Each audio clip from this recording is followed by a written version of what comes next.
بسم اللہ الرحمن الرحیم۔ پیارے آقا حضرت محمد صلی اللہ علیہ وآلہ وسلم نے فرمایا، جب فتنے اندھیری رات کی طرح چھا جانے لگیں، یعنی جس طرح اندھیرا چھا جاتا ہے رات کو، تو ایسے فتنوں سے پہلے پہلے نیک اعمال کرنے میں جلدی کرو، اور ایسے فتنے پیدا ہوں گے کہ آدمی صبح کو مومن ہوگا اور شام کو کافر ہو جائے گا، یا شام کو مومن ہوگا اور صبح کو کافر ہو جائے گا۔ وہ دنیاوی ساز و سامان کو اکٹھا کرنے اور اس کی خرید و فروخت کے لیے اپنا دین تک بیچ ڈالے گا۔ وہ زمانہ بہت قریب ہے جب مسلمانوں کا بہترین مال بکریاں ہوں گی، جن کو لے کر وہ پہاڑوں کی چوٹیوں اور بارش کے مقامات کی طرف نکل جائے گا، اور فتنوں سے راہ فرار اختیار کر کے اپنے دین کو بچا لے گا۔ آج یہی طریقہ ہے۔ ہر انسان جو ان فتنوں سے بچنا چاہتا ہے، جب تک وہ اپنا راستہ نہیں بدلے گا، کبھی بھی ان فتنوں سے نہیں بچ سکے گا۔ اور آج آپ کے سامنے ہے کہ ایسے ایسے فتنے پیدا ہو چکے ہیں کہ جو بہت ہی پرہیزگار آدمی ہے، اس کے لیے بھی اپنا ایمان بچانا مشکل ہو گیا ہے۔ انسان اپنی ذات اور نفس پرستی کے نشے میں اس قدر گر چکا ہے، اس قدر مبتلا ہو چکا ہے کہ اللہ تعالیٰ کی اتنی نعمتوں کے باوجود، اتنی آسائشوں کے باوجود بھی وہ چاہتا ہے کہ مجھے فلاں چیز مل جائے، اور جب وہ خواہشات اور آرزوئیں پوری نہیں ہوتیں تو ڈپریشن اور بے سکونی کا شکار ہو جاتا ہے، اور اسی چکر میں وہ اللہ کی عطا کردہ نعمتوں کی بھی ناشکری کر دیتا ہے، کیونکہ اللہ نے انسان کو وہ کچھ عطا کیا ہے جو اس کے لیے بہتر ہے۔ ہمارا رب ہمیں جو عطا کرتا ہے وہی ہمارے لیے بہتر ہوتا ہے۔ وہ تو خالق ہے، وہ اپنے بندے کو ہر لحاظ سے سمجھتا ہے، مگر انسان وہ حاصل کرنا چاہتا ہے جو وہ خود اپنے لیے بہتر سمجھتا ہے۔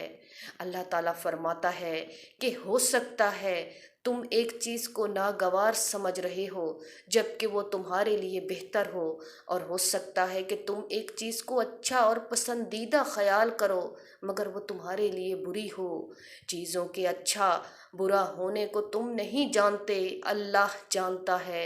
انسان اس دنیا سے جس قدر الجھتا ہے اتنا ہی اس کے گھیرے میں آتا چلا جاتا ہے، اور جتنا اس سے بچتا ہے اور اس سے پناہ مانگتا ہے اتنا ہی اس کے شر سے محفوظ رہتا ہے، کیونکہ یہ دنیا ایک کنواں ہے جس میں جو گر گیا کبھی فلاح نہ پا سکا۔ اس لیے تو پیارے آقا صلی اللہ علیہ وآلہ وسلم نے دنیا حاصل کرنا تو ایک طرف دنیا کی یاد سے بھی منع فرمایا ہے۔ حدیث پاک میں آتا ہے کہ دنیا کی یاد میں اپنے دلوں کو مشغول نہ رکھو۔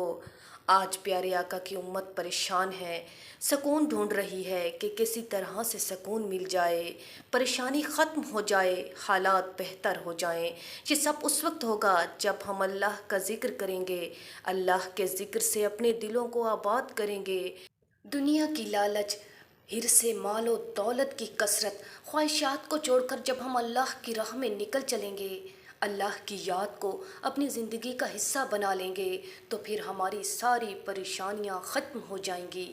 اس تحریر میں ایک ایسی دعا کے بارے میں بتایا جا رہا ہے کہ آج کے اس مشکل سے مشکل وقت میں، جس میں بچوں سے لے کر بڑوں تک ہر کوئی اس دور کے فتنوں میں مبتلا ہے اور سب کچھ بھول بیٹھا ہے، زندگی کا مقصد بھول بیٹھا ہے، اور پریشانیاں مصیبتیں اس کی زندگی میں آ چکی ہیں، تو ان کو ایک دعا بتائی جا رہی ہے۔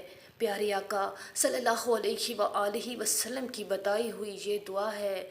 انشاءاللہ اس بہت ہی بدترین گزرتے ہوئے دور میں، جس میں کوئی کسی کا نہیں، ہر طرف فحاشی ہے، ایک آدمی اپنے ایمان کو بچا نہیں سکتا، بہت ہی مشکل وقت آ گیا ہے، تو ایسے وقت میں آپ لوگ دن میں کسی بھی وقت یہ دعا پڑھ لیا کریں، انشاءاللہ بہت ہی فائدہ ہوگا۔ اور وہ دعا یہ ہے: لا الہ الا اللہ الحلیم الکریم، سبحان اللہ رب العرش العظیم، الحمدللہ رب العالمین، اسألک موجبات رحمتک و عزائم مغفرتک والعتیمۃ من کل بر والسلامۃ من کل اسم، لا تدع لی ذنبا الا غفرتا ولا ہما الا فرجتا ولا حاجۃ هی لک رضا الا قضیتها یا ارحم الراحمین۔ ناظرین، مزید ایسی ویڈیوز کو جاننے کے لیے ہمارے چینل کو ضرور سبسکرائب کریں، ویڈیو کو لائک کریں اور شیئر کریں۔ شکریہ۔